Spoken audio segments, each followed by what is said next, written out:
They're a nice looking couple in their mid-30s. I saw a picture of them, their wedding photo from her LinkedIn page. How much Googling did you do? Seriously, Carl. I wanted to know about this poor woman because she seems very together. She's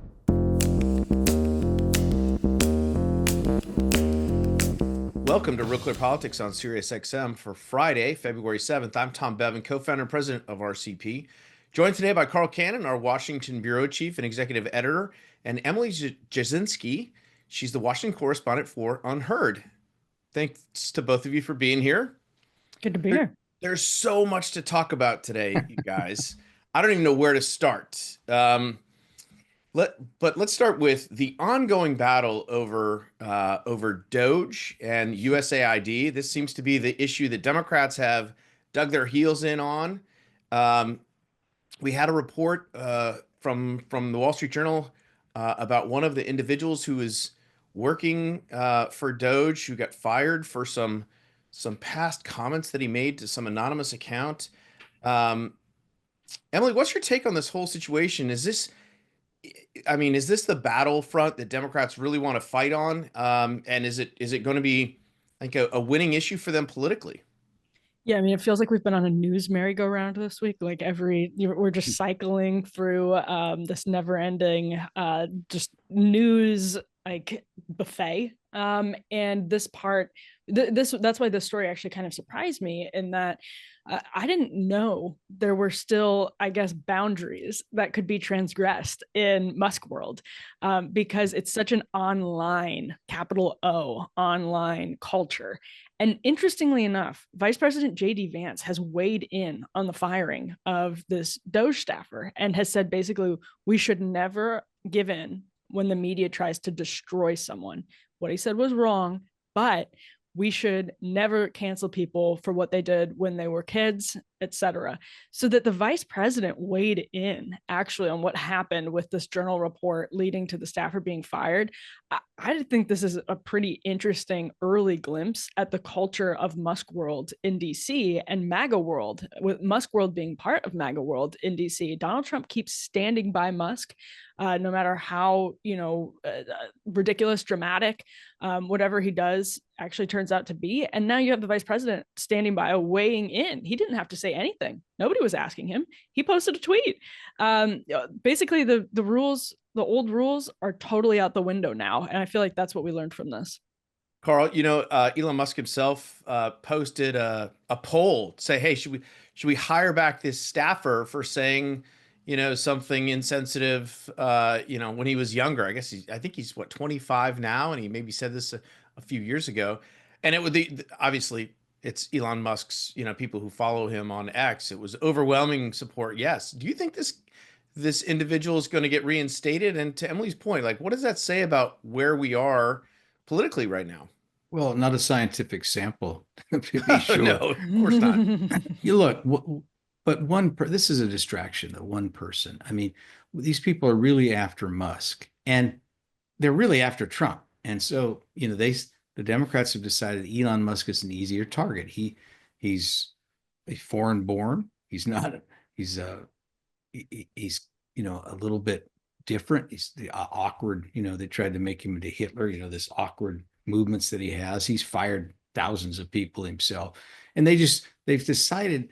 But it seems a sideshow, because the president has made it clear that he's the one doing these things. He stands fully behind it. He was asked late Friday morning, or maybe around the noon hour, at a pool spray at the White House. The Japanese prime minister is visiting, and later did a press conference, but about Elon Musk, and there was this Time magazine cover with Elon Musk sitting behind the Resolute desk. It's this insult.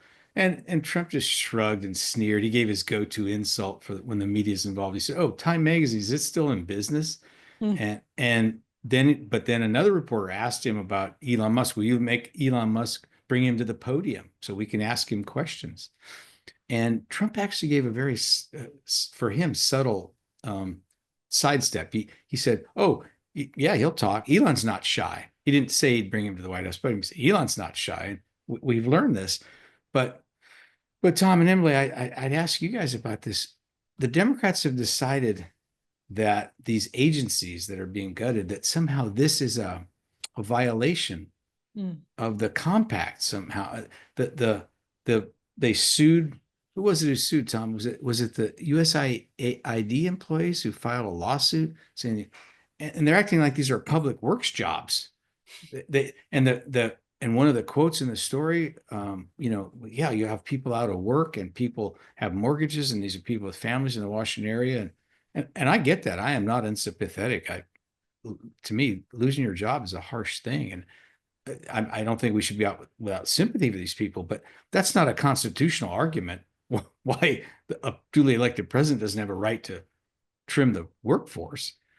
And the same thing when the Democrats, storm the Department of Education, they're acting like these jobs of these federal employees are more important than the mission of that agency. And I don't know that that's a winning issue. Emily, today we saw Democrats gathered outside the Department of Education, and there was some staffer who was standing there, excuse me, in front of the door saying, not allowing them in. And they were, Maxine Waters, I saw her just berating there, like, look up here and look at those people and what's your name and show me your badge number or give me your ID or something, Again, is this fight over the size and scope of government, over being able to see the books, audit the books, understand where money is going, is that a winning issue for Democrats, or are they headed down a path that is going to lead them, just to a dead end politically? It doesn't have to be a losing issue for them, but the way they are prosecuting it is laughable. To try and storm the Department of Education and put cameras in the face of a guy who's blocking them because, according to The Hill, a source told them they tried to make an emergency appointment on Thursday night, decided to show up on Friday morning and make a spectacle out of it. They knew, of course, they knew they weren't going to be let in because they didn't have an appointment. There's security at the Department of Education. You can't just go in without an appointment. So they thought, okay, we're Congress people. We should be able to be let in, even if we don't have an appointment. It's not really how it works. And so these images of them just berating a guy who's blocking the door, that is not the way to go about it, because there's a lot of political capital, I think, for Democrats if Elon Musk does start slashing programs that matter for kids. And that's not to weigh in on whether or not some of those programs are full of fat that can be trimmed. It's just to say that it hits people differently when you're talking about school lunches as opposed to the trans opera in Colombia that USAID was funding. Like, some of these battles are actually going to be a lot harder for Republicans, and for Democrats to show up. And as Carl said, I think that was a really interesting point, Carl. They act like the jobs are more important than the mission, to just show up and freak out, and not, that makes you look like you're on the side of the status quo. And absolutely nobody is happy with the status quo of the Department of Education. Well, Carl, I mean, yeah, look, it's going to continue. I just saw a story that Trump is drafting an executive order to fire a bunch of people from HHS. I mean, that's his next frontier is, and like Elon Musk is I haven't absorbed the other two agencies yet. Right. Elon Musk is, gonna get access, read-only access is what they're saying, to the Center for Medicare Services, which, is going to really send the Democrats over the edge. So this battle is, I mean, doesn't seem like either side is giving an inch. Well, no, but the Democrats aren't making, to Emily's point, Democrats aren't making the argument. The argument isn't that this is a hardship for these employees. And again, it is a hardship for the employees. And I know a lot of people work for the government. I live in Washington. I'm not unsympathetic to them at all. That's a tough thing. But the argument for the Democratic Party has to be, I would think, yeah, okay, we funded this transgender puppet show in Belgrade, spent $87,000 doing it. Yeah, but we saved 100,000 people from starvation in Somalia. And here's the receipts that prove that. They are not making the argument. I can make a better argument on their behalf than they are. And I just don't understand it. The Department of Education, Fox News had some people on yesterday and today, and they were making the point, the Maxine Waters, you think it would make more sense if she's berating the Department of Education, doing civil disobedience there, when Black scholastic achievement plummeted since in the last 5 years during the Biden administration. Now, that's that's a rhetorical point. It's a polemic, but the point behind it's valid. If you're going to be angry at the Department of Education, what are you angry about? You're angry because some of their employees are being let go, or you're angry because public education in this country, you know this from living in Chicago, Tom, is problematic, and especially for minority kids. That's what, if you cared about kids, that's what you'd be angry about. If you care about these employees, then you've got another agenda. But I don't understand why the Democrats aren't arguing the case on the merits.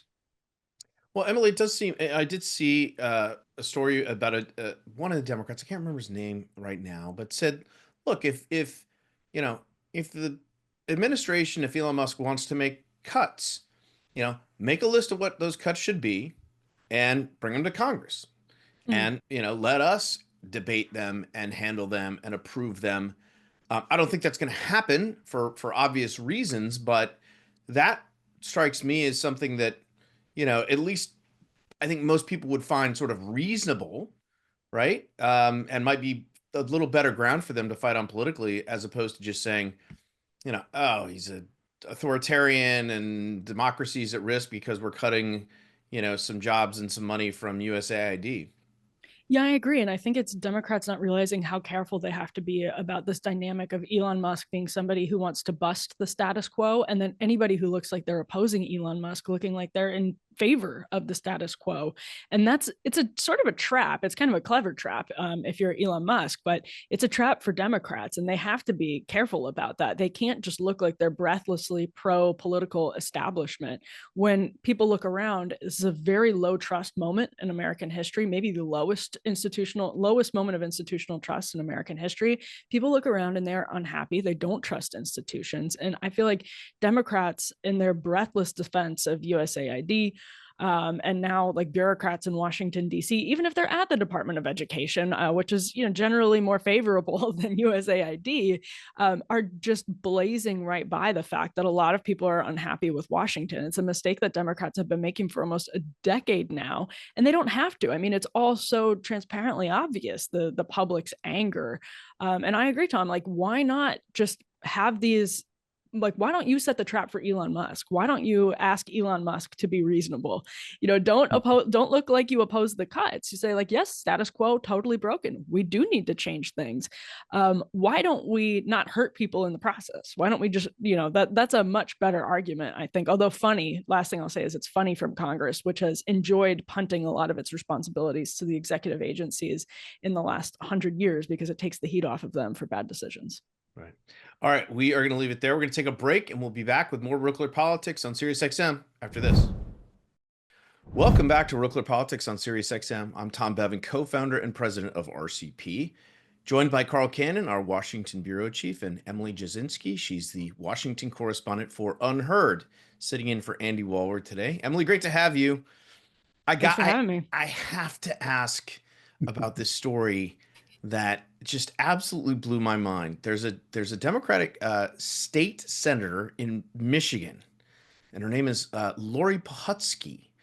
And she made news by telling people that she had sterilized herself so that she did not have to, quote, navigate a pregnancy under the presidency of Donald Trump, which, I mean, I guess, look, she's walking the walk. What does that even mean, Tom?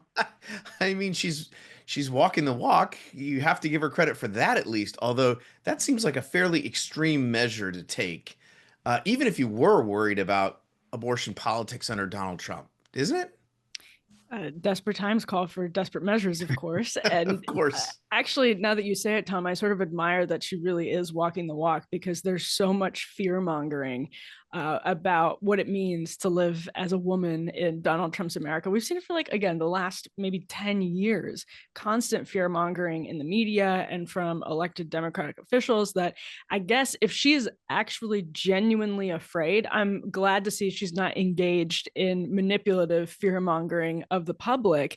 But maybe she's one of the people that was manipulated motivated by the fear mongering. And I think that's what's really sad about it. You hear case studies, you talk to young people like actually just not wanting to like have children because of climate change. The way we talk in these abstract terms about politics, it seems sort of like silly, but it actually does really matter. And I guess for this woman, it really matters because she definitely took measures into her own hands, or matters into her own hands. It's funny you mentioned that, Emily, because that's what popped into my head was this idea that these folks, they are not going to have kids because of climate change. And that's, I mean, I think that's crazy, but that's their right. The other thing about it though is, it's just an opinion. You can change your mind maybe 3 years, 5 years down the road. This is irreversible. I mean, what she's done to herself here is not something that she can take back or change back after Donald Trump leaves office or any other time. Well, Tom, I'd never heard of her till today. Well, nobody had. There was people in Michigan had. She's a well-known Democrat there, but I mean, we cover national politics. We don't know all the state legislators and all, but she led the response in Michigan. There's no doubt in Michigan that it's going to become a pro-life state. They were one of the states that recodified after Roe v. Wade was set aside, that their law in Michigan is a pro-choice state by law. And she knows this better than most because she's in the legislature. So it struck me as either performative or misguided. I did a little bit more research into her. Wikipedia said she was one of the few openly bisexual legislators. I have no idea whether that's true. I know that she's married, and she married a couple of years ago a guy who's well known in Michigan Democratic circles. He worked for the ACLU, liberal guy. They're a nice looking couple in their mid-30s. I saw a picture of them, their wedding photo from her LinkedIn page. How much Googling did you do? Seriously, Carl. I wanted to know about this poor woman because she seems very together. She's very left of center, but she seems kind of well adjusted and in some of the pushback today, she issued a statement and said, well, this just proves it. These conservatives are mad at me doing this. And I don't think anybody's mad at her. They're perplexed. And I am too, for the reasons that you said, Tom.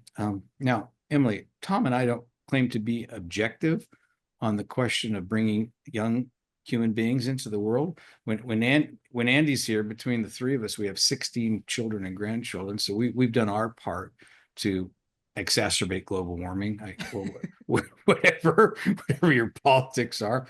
But they're just source our kids of unending joy and fulfillment to us. So Tom and I are thinking that this woman, because of politics, is going to maybe miss out on something. Now, maybe they never wanted to have children and she's done this to try and make a point. But if that's the real reason she did this, Tom, it's sad to me. I certainly hope she consulted with her husband beforehand. I mean, how would she said she did. She okay, said, all right. She said she and her husband had reached this decision jointly, and that he's supportive of her. He's supportive of her. I mean, I thought you guys got your joy and fulfillment from your White House reporter. Well, he's really him too. He's the best. Phil Wegmann. I guess he's doing a press conference today. We'll have him on. Let's have him on Monday to talk about Trump. But Emily, it just, you get the last word on this. I mean, this is, to me, for someone to make this kind of radical decision, and it is radical. I mean, there's no question. Strikes me as, I don't want to say it. I was going to say deranged, or maybe don't say that. Don't say there's that. like a mental illness component to it. No. It's no. There might be. I don't know. It's just it's such a radical step. All right, we'll give Emily the last word then. It defies rationality.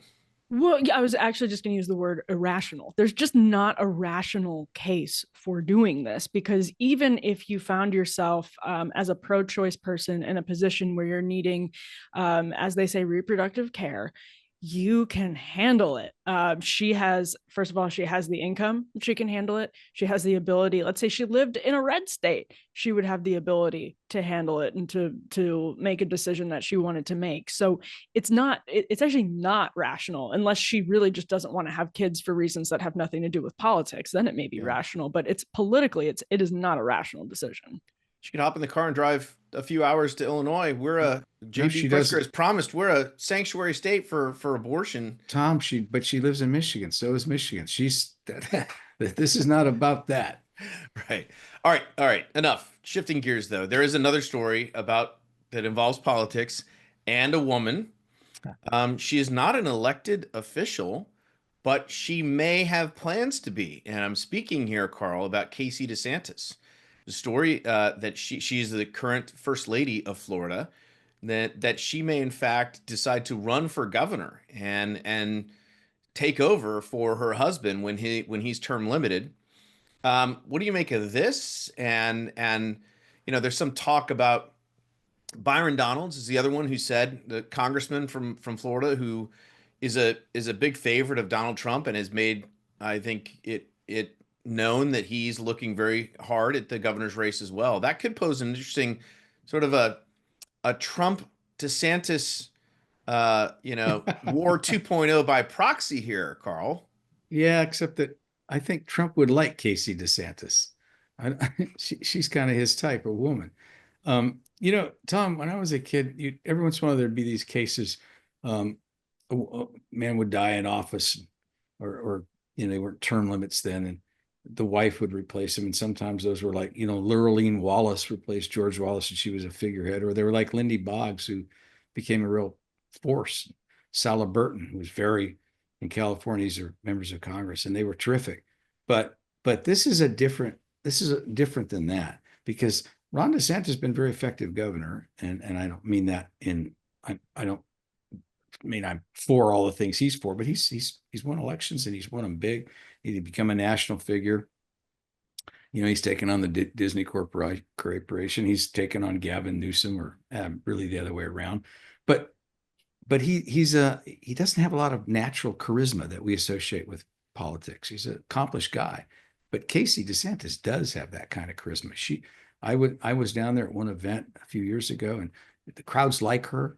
She's a very serious person. The donors apparently want her to run in Florida, and this is kind of a new thing. I could see, if she ran and won, I could see her eclipsing Ron DeSantis, and it's a very interesting development. Emily, what do you think? I mean, she is obviously, very good on the stump. She campaigned for her husband in Iowa. She's a cancer survivor. She's a former news person, so she's very telegenic. I mean, she does seem to have a lot of charisma, and people do really seem to like her.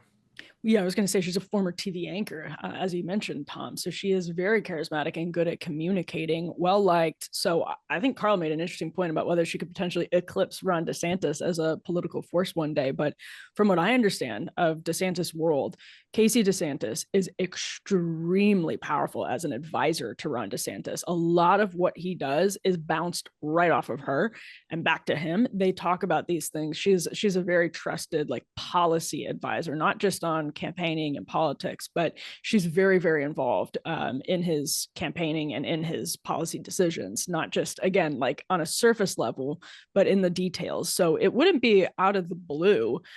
She would probably be, maybe surprise people as someone who's able to talk about these things in granular detail and with command for the facts, because she has been super involved in her husband's political career. So that, I think it would just be interesting to see what would happen if she announced with Byron Donalds. To your point, Florida politics for Republicans are hot right now. They feel like they have a lot of young talent down there, and people with promising careers. So if Casey DeSantis got into the race, I bet other people would just not do it. You guys you could win a bar bet. Where did Casey and Ron DeSantis get married, Tom? Disney World. Oh, Disney World. I didn't know that. Emily did. Well, Carl, we can make a bet right here, right now, for a bottle of wine. If Casey DeSantis becomes the governor of Florida, I would think she would be. That would put her in position to be potentially the first female president of the United States. At least JD Vance's running mate. Yes. All right. Well, we'll see how that all works out. We're going to take another quick break, and we'll be right back with more Real Clear Politics on SiriusXM after this. Welcome back to Real Clear Politics on SiriusXM. I'm Tom Bevan, co-founder and president of RCP, joined now by John Cochrane. He's a senior fellow at the Hoover Institution, specializes on economics. John, thanks for joining me. It's a pleasure to be here. Okay, so President Trump released his priorities for cutting taxes, and they outlined, Carolyn Levitt outlined those. There are 8 different priorities, and I just want to go through these sort of one by one, and you tell me whether you think these are good ideas or bad ideas, and what the possible implications of each of these tax policies might be. So the number one on the list, and I don't think these are in any particular order in terms of their importance to President Trump, but this is certainly something he campaigned on a lot during the campaign, and that is no tax on tips. And this was particularly a hot issue in Nevada with the servers workers union. But there was also some commentary at the time, and we talked about this, that this might not be the best idea. Where do you come down on this?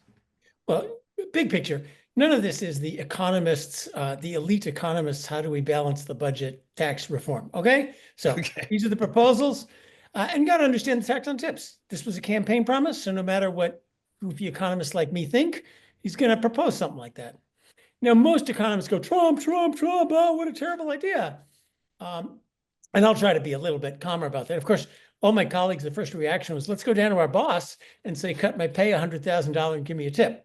Right. Congress isn't going to do that, right? Congress is smart. This is going to get limited to an income limit, to people who work in restaurants, other tipped industries.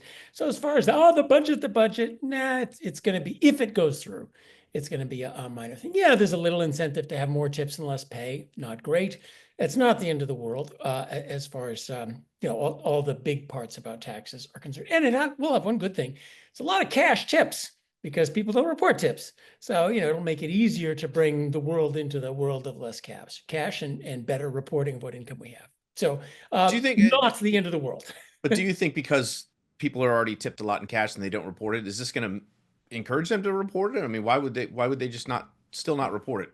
Oh, well, there'll be the less inconvenience of having to do cash versus credit card, which is overall a good thing. Okay. Next one, no tax on seniors' Social Security. Now, we do have a Social Security problem. We have promised far more to old people than we're ever going to be able to pay. At some point, there needs to be a Social Security reform. This ain't it.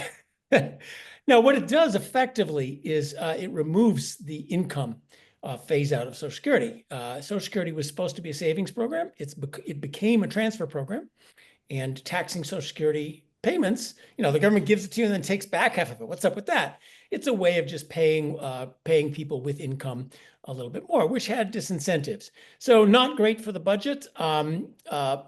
Makes Social Security a little bit less of a transfer program, a little more of a saving program, but we still got a question: how are we going to pay for all this stuff? Do you have any idea how much that particular proposal would cost, or have there been any analyses done on that yet? There have been abundant analyses, most of which you can take with large grains of salt. Okay. All right. Next one, no tax on overtime pay. And this is certainly, if you're an hourly worker and you get paid overtime after 8 hours, cops, firefighters, folks around this could be a real impactful for folks. Yeah, this one I'll grade kind of low, because as an economist, I don't think about taxes in terms of who gets what. I think in terms of incentives. So if we don't tax overtime pay, you have a big incentive to tell your boss, I don't want to work 5 days a week, 40 hours a day. I want to work 2 days a week, 24 hours a day. So, and we already have too much bunching into overtime. There's a lot of laws that say you have to pay people more for overtime, especially public employees. You see them, but the whole game is to bunch into lots and lots of overtime. And that's very damaging to people who can't do lots of overtime. You want women in the labor force, people with other obligation in the labor force. You want pro-family policy, which the administration wants. Incentivizing everybody to work mad hours 3 days a week is not a great idea. So I'll just point out that one disincentive problem. Okay.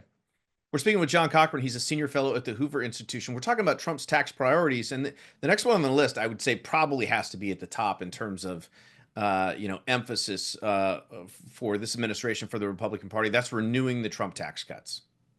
I'll give it a yes. Do it. Yeah. Now, as first step towards, we need a radical overhaul of the tax code. We have very high rates. We have a Swiss cheese of deductions, exemptions, and credits, and so forth. So just pretending to charge much, much higher rates is not a good idea. And if you look at the all-in rate, again, disincentives is what counts. You earn $1, how much do you get to keep after federal taxes, state taxes, local taxes, sales taxes, state taxes, property taxes, all the rest of it? We're at the high end, we're a pretty high marginal rate country. So I'm up for reducing tax rates. And then we got to get around to broadening the base and raising the revenue at some point. The other one, adjusting the assault cap. And this is a pretty contentious one in Congress. What do you make of this proposal, and how politically difficult might this be? Well, I'm an economist, not a politician, so I'll answer the economic question. Okay, let's stick to the explain economics people then. what it is. You used to be able to take your state and local tax payments off of your federal income tax. And that kind of makes sense because you want each taxing authority to tax what's left. Otherwise, if one says 50% and one says 50%, there's no deduction. That's 100% tax rate. On the other hand, what it's done is provide a big subsidy to very high tax blue states. So when California taxes me at 13.3%, if I can take that off my federal taxes, about 40%, that's the maximum federal rate, goes from the federal government to the state of California. So it's a big incentive to blue high tax states.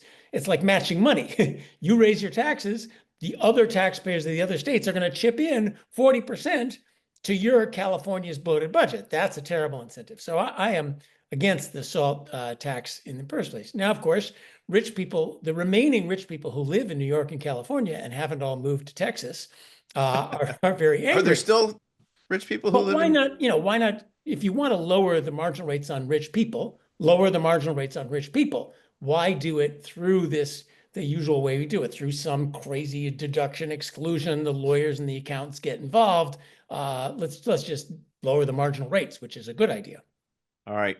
Eliminating special tax breaks for billionaire sports team owners. I don't know enough about that one, except I like eliminating all special tax breaks, of which there are tens of thousands in the tax code. Next one, and second to last here, we've got closing the carried interest loophole. Now, explain what this means to our listeners and viewers, and why. This is another one that's been, I think, a subject of debate for quite a long time.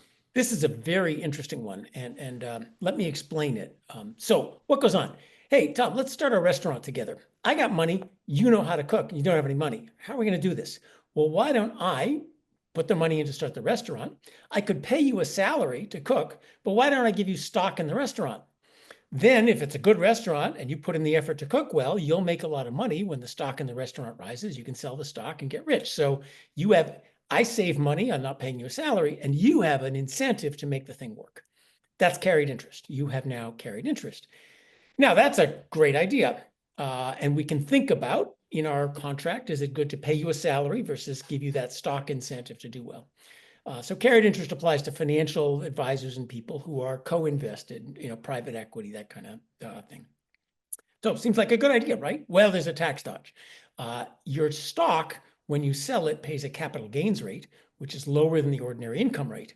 So now the federal government has put its thumb on the scale to say, well, we should, we should charge the same rate for that carried interest as we do if I paid you a salary, and remove the thumb on the scale. But there's a good reason we charge a lower capital gains rate than we do ordinary income.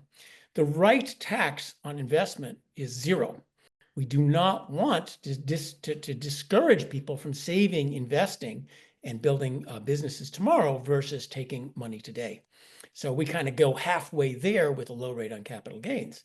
Right. So that says we should just get rid of all the capital gains rate, and carried interest is great. But then your lawyers and accountants try to figure out ways to turn more income into capital gains. The whole mess of this is we have an idiotic tax code. Income isn't really a good thing to tax, because then you get into capital income, but the fact is the taxes on rate of return should be zero. The right answer is throw the whole thing out and tax consumption instead. Get the rich down at the Porsche dealer. I think that's eventually where we'll go, a consumption tax, but you can see how this kind of tension leads to sort of unsolvable problems. So I gave you, I think, a muddle there, but I hope you understood some of the issues involved. Certainly. All right, last one here is, and this one I hadn't heard before, tax cuts for made in America products. I'm not sure if that is new or not, but it is on the list of priorities. Is that a good idea? I'm not quite sure what it means. So in general, my suspicion is no. I don't like protectionism. I don't like mercantilism. I like buying from the cheapest place. So we'll see how that one gets implemented. So what does that mean? We charge corporate taxes and we charge sales taxes on things that are made in America. We charge income taxes on the employees. So are we going to get rid of all corporate taxes, sales taxes, and income taxes on the employees for American corporations? That sounds wonderful, except at some point, somebody's got to raise some money, at least for the military and other useful things. So I'll give you a gentle maybe. Also, as with all protection, that sounds like an invitation. Send your lobbyists and accountants down to DC to get some special break for your certification if it's a made in America product. Right. Absolutely. All right. Well, we have to leave it there. John Cochrane, senior fellow at the Hoover Institution. John, thanks for walking us through all of Trump's tax priorities. And obviously, we'll see and hope to have you back and discuss when this debate continues. And eventually, some of this stuff is going to become law, I assume. So anyway, thanks for your time today. Yes, and then we'll move on to the big tax reform, which needs to happen. And at the rate we're going, I hope will happen. All right. Will do. We're going to leave it there. We'll be right back with more Real Clear Politics on SiriusXM after this. Welcome back to the show. I'm Carl Cannon, Washington Bureau Chief, Real Clear Politics, talking now with Phil Wegmann, White House correspondent, who was at President Trump's presser today with the Japanese Prime Minister. Phil, there was some news. There was some news, and it may not have been the news that press conference was designed for. The president started at the top by announcing that Nippon Steel, he called it Nissan, but that Nippon Steel would not be purchasing U.S. steel outright. This is something that he previously opposed and that the Biden administration opposed as well. But he said that now, rather than making a purchase, they would be making a very large investment. That normally would be the top line news coming out of this thing. But because once Trump is off to the races, anything is fair game. And so the other big story coming out of this. Wait. Before we get to that, I guess, we're going to talk about it. But it struck me that an investment instead of a purchase, is that a distinction without a difference? Is Nippon Steel really going to control U.S. Steel? We're going to see the branding exercise come out of this. Trump said that he was going to be having meetings next week with the new investors, that he would be mediating things.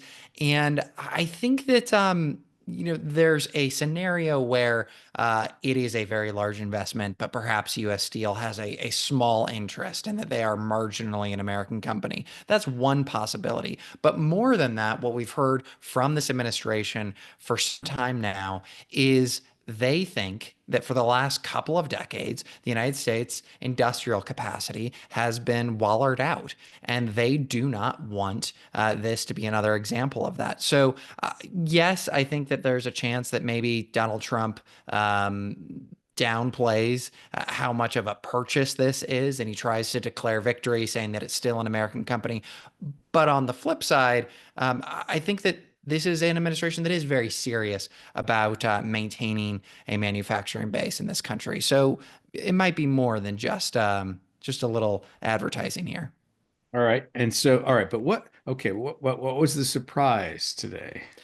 Surprise here was that Donald Trump gave us new details on what his chief lieutenant, Elon Musk, is doing. He was asked explicitly about whether or not DOGE was going to be going into the Pentagon.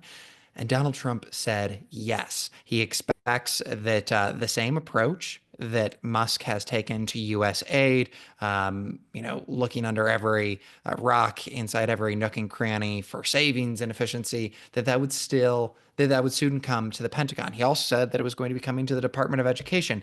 This is pretty significant because the Department of Defense, each year for as long as I've been in Washington, D.C., has failed to complete an audit of their spending. So it'll be quite interesting because there's an additional complexity here. It's not just numbers on a spreadsheet. this is the defense industry. There are all sorts of, top secret questions here as well. And it'll be a bit of a thorny accounting exercise, to say the least. Well, I was going to ask you, does Elon Musk even have, is he even a class, what do you call that? Secret clearance to look at Yeah, classified information. I would be surprised if he did, but well, I have the answer because that's something that I've been curious about for some time.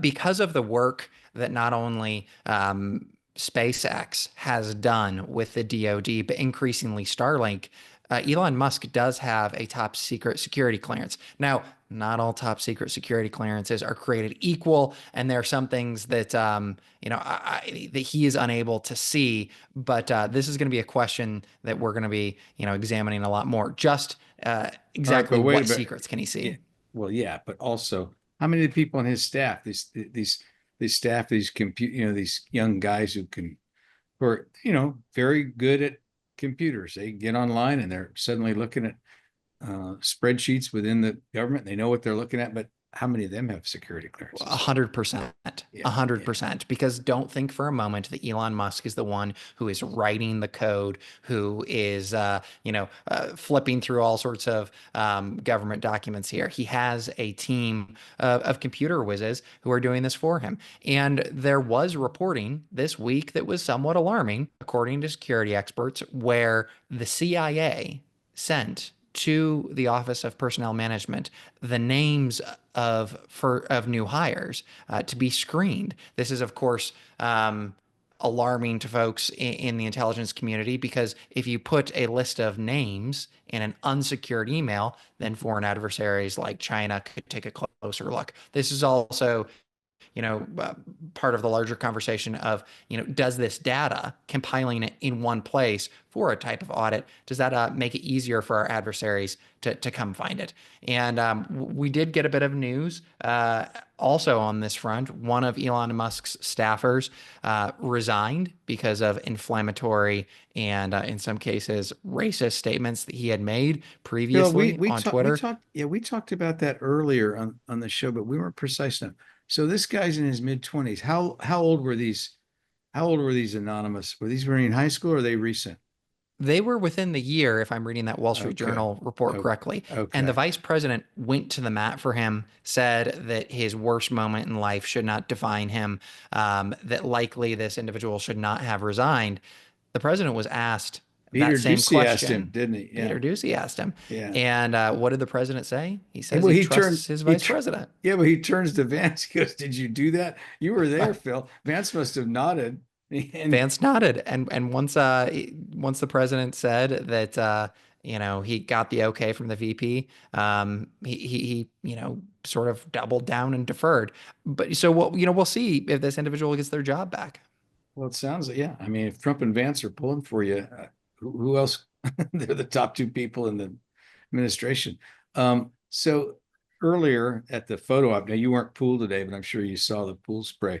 It was like a mini press conference, a couple hours before the press conference, and Trump was asked about Musk and about USAID, and he said, both at the press conference and the mini press conference, very supportive of Elon Musk, but he not only repeats some of the stuff that Musk says that I don't know that's necessarily true, but he then amplifies on it and he doubles down on it and he exaggerates it. He goes places.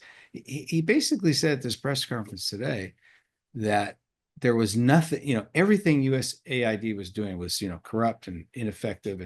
And I doubt very much that's the case. And I just, it's at what point are you looking for this stuff to catch up with him? And for people to say, well, wait a minute. USAID saved all these people's lives. It did this. The Democrats we talked about this earlier. They're not making the case very well, but the case should be made by some of these people that these exaggerations and taking these mini horror stories and extrapolate to an entire agency. I mean, if the Department of Education, okay. If they start doing it at the Pentagon, they're going to run into real problems, I would think. And it's not hard to imagine a scenario where there is some crisis and the press then asks this White House, well, why is this government program that was previously detailed to this sort of thing? Why weren't they on the job? And then the buck will stop either with Musk or the president. What I found so interesting thus far when it comes to Elon Musk is, yes, he's very chatty on Twitter with his supporters and with his fans. And there was a moment earlier in the first weeks of the administration where Musk sort of poo-pooed the investment of Sam Altman in AI. Trump was asked about this and he sort of brushed it off. But it seemed that Elon Musk had not yet learned the lesson of the first administration, which was never to outshine the boss. Since then, though, these guys are simpatico, and you're not going to find a more loyal lieutenant than Elon Musk. We'll see if he flies too close to the sun eventually. But right now, DOGE is doing exactly what Donald Trump wanted, and there seems to be harmony in the West Wing.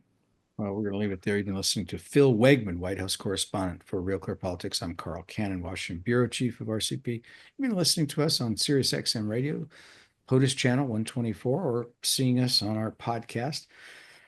Wherever you've been watching us, have a great weekend, have a great Super Bowl, and we'll be back again Monday.